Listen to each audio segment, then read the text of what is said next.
Reagan, who had told us publicly that Botha ain't heavy, he's our brother. Leave apartheid alone. And Martin Luther King, we got to talk to J. Edgar Hoover first about before we were going to make a holiday for him. That was the attitude.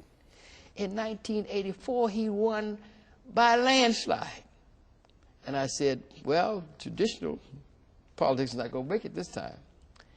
And Randall Robinson, who had been a staffer for Charlie Diggs, and whose compassion for Africa had caused him to form Trans-Africa, and Mary Frances Berry and I decided we were going to go up to meet with the ambassador from South Africa, Mr.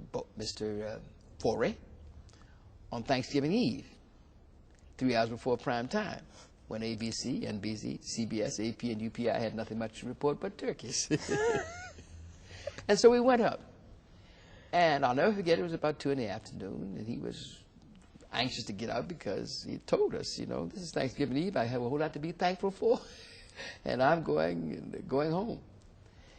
But I said, we can't come, I can't come because the Congress has a session here that's wrapping up, I can't get, he said, all right, come. And we went. And after he told us for about an hour how much the colored people and the black people of South Africa loved apartheid, we said, Mr. President, Mr. Ambassador, you have not been persuasive.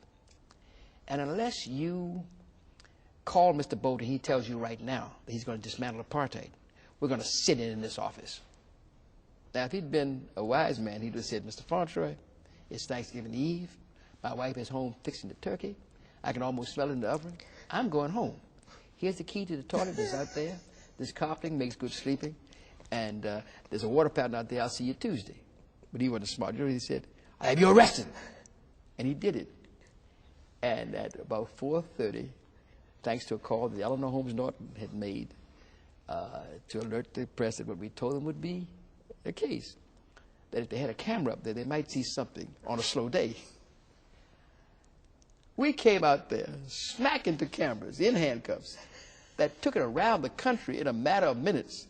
So on Thanksgiving Eve, people cutting up celery and getting here on the radio, Congressman arrested.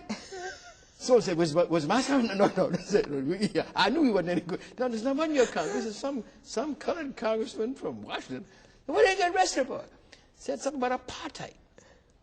And so having that happen that night, because it was a slow day, every day on a half hour, we were coming out in handcuffs, raising public consciousness. And then I called my members of Congress and said, look, you all go down Monday, Tuesday, Wednesday. And so they parked the cameras out there. And every day, somebody else was coming and raising public consciousness and pricking the conscience such that by the summer of 1986, people were saying to their members of Congress from all over the country, having seen what they saw in South Africa, because when ABC went, then NBC had to go, and CBS, and then CNN had to go, and we watched them do our work for us, raising public consciousness and pricking the conscience of enough people who said to their members, don't let your name show up on my ballot in November of '86 if you haven't voted. Not only sanctions against South Africa, but also a King Holiday bill. Did they do it? Huh? Martin had a science, and it was a joy when I had to Frank to be able to do that.